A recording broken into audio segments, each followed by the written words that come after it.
Hello friends, नमस्कार। आज के वीडियो में हम जानेंगे कि अनजाने में हुए पापों से हम किस तरह मुक्ति पाएँ। फ्रेंड्स, कई बार ऐसा होता है कि हमसे अनजाने से पाप हो जाता है। जैसे हम चल रहे हों तो चींटी दब जाती है, या हम ना चाहते हुए भी किसी को कष्ट दे दें। तो ये सब चीज़ें अनजाने में हुए पापों के अंतर्गत आता है। और फ्रेंड्स, जानबूझ के जो पाप करते हैं उनको तो सज़ा मिलनी ही चाहिए। तो आइए हम जानते हैं अपने वीडियो में कि अनजाने से हुए पापों से किस प्रकार हम मुक्ति पाएँ। कई बार हमसे अनजाने में भूल चूक में कुछ ऐसे पाप हो जाते हैं जिनकी गंभीरता का हमें अंदाजा भी नहीं होता। अगर आपके साथ भी कुछ ऐसा हो चुका है या आपको इस चीज का डर सताता है तो हम यहाँ आपको शास्त्रों में उल्लिखित कुछ ऐसे तरीके बता रहे हैं जिनका अनुसरण कर आप अनजाने में हुए पापों का प्रायश्चित कर सकते हैं। हिंदू धर्म में पाप पुण्य का बेहद महत्व माना गया है। ये पाप पुण्य सामान्यतः मनुष्य के कर्मों से जोड़कर देखे जाते हैं। मनुष्य कैसे कर्म कर रहा है, उसके द्वारा किए गए सही और गलत कर्मों को ही पाप पुण्य में विभाजित किया जाता है।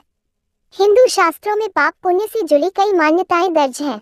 विभिन्न पुण्य करना मनुष्य को कैसे लाभ दिलाता है और दूसरी ओर कैसे पाप करने से वह दंड को पाता है, ये सब शास्त्रों में दर्ज है। जहाँ तक पुण्य की बात है तो इसे प्राप्त कर मनुष्य संतुष्ट महसूस करता है। उसे प्रसन्नता होती है कि उसने कोई नेक कार्य किया है। लेकिन जब बात पाप की आती है तो वह भयभीत हो जाता है। इस पाप से वह खुद का बचाव कैसे करे, इसकी योजना बनाने लगता है। महाराज परीक्षित ने किया एक सवाल, किंतु यहाँ ये सवाल उजागर होता है कि जानबूझकर किए गए पाप के लिए तो दंड अनिवार्य है, किंतु यदि अनजाने में कोई पाप का भागी बन जाए तो।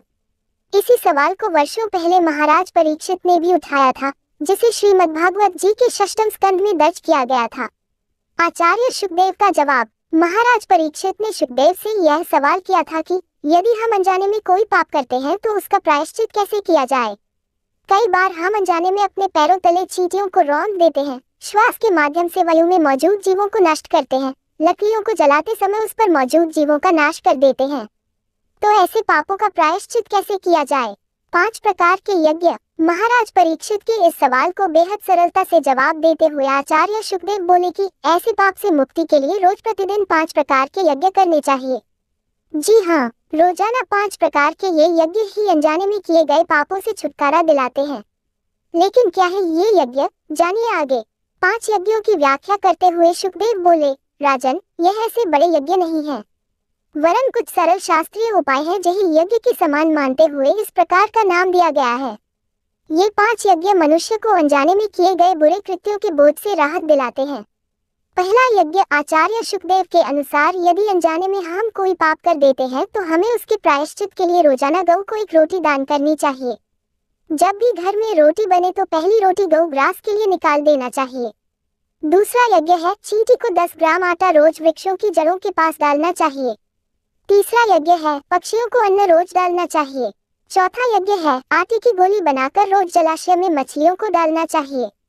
5वां यज्ञ है, भोजन बनाकर अग्नि भोजन, यानी रोटी बनाकर उसके टुकड़े करके उसमें घी चीनी मिलाकर अग्नि को भोग लगाएं। आचार्य शुकदेव के अनुसार यदि कोई मनुष्य रोजाना ये 5 यज्ञ संपन्न करता है तो न केवल वह अपने पापों के बोझ से मुक्ति पाता है, साथ ही उन धार्मिक उपायों को करने से वह पुण्य को भी प्राप्त करता है। लगभग 50 साल पहले चंबल के बिहारों में बड़े बड़े डाकू हुआ करते थे, मान सिंह, तहसीलदार सिंह, लाखन सिंह। कुछ सर्वोदय नेताओं के प्रयास से तहसीलदार सिंह व उसके साथियों ने जयप्रकाश नारायण के सामने समर्पण किया। कुछ साल बाद फूलन देवी ने भी समर्पण कर दिया।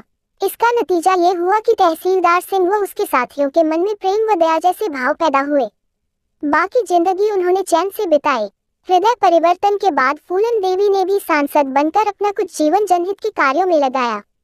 हर अपराधी के मन में कुछ अच्छे विचार सुषुप्त अवस्था में पड़े रहते हैं, जो अनुकूल वातावरण में फिर से विकसित हो सकते हैं। हृदय परिवर्तन का प्रयास बुद्ध के समय से होता आ रहा है।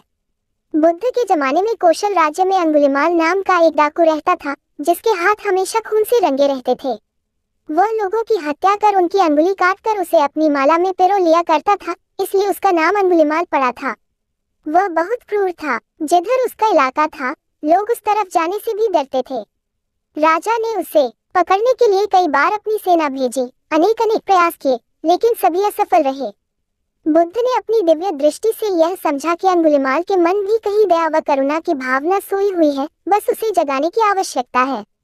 ये सोच बुद्ध उस ओर चल दिए जिस ओर अंगुलिमाल रहता था।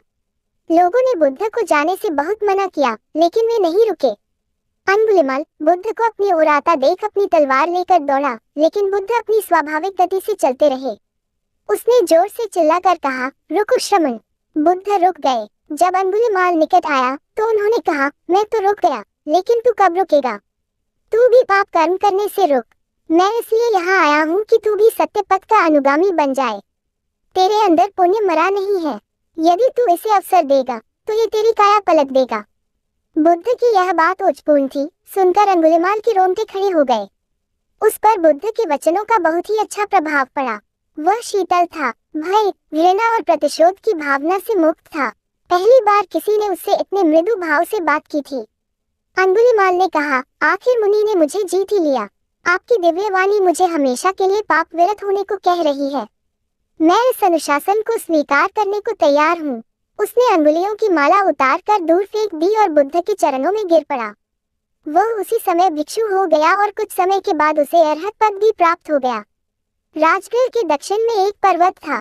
उस पर्वत की गुफाओं में 500 डाकू रहते थे। वे दर्रे से गुजरने वालों को लूट लिया करते थे। एक बार बुद्ध उस पर्वत के पास ठहरे हुए थे। एक दिन वे उन डाकुओं का हृदय परिवर्तन करने वहां पहुंच गए। बुद्ध ने उन्हें अहिंसा, दया व मैत्री का उपदेश देकर उपासक के रूप में दीक्षा प्रदान की। इस प्रकार उन्होंने अनेक अपराधियों का हृदय परिवर्तन कर उन्हें पुण्य के मार्ग पर लगाया।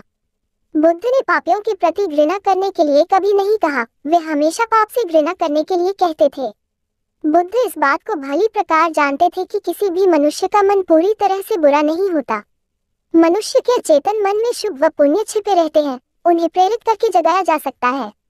इसलिए बुद्ध कहते थे कि पाप से घृणा करो, पापी से नहीं। ऐसे ही रोचक जानकारी के साथ आप सब बने रहिए फ्रेंड्स। आप सबका साथ हमारे लिए बहुत महत्वपूर्ण है।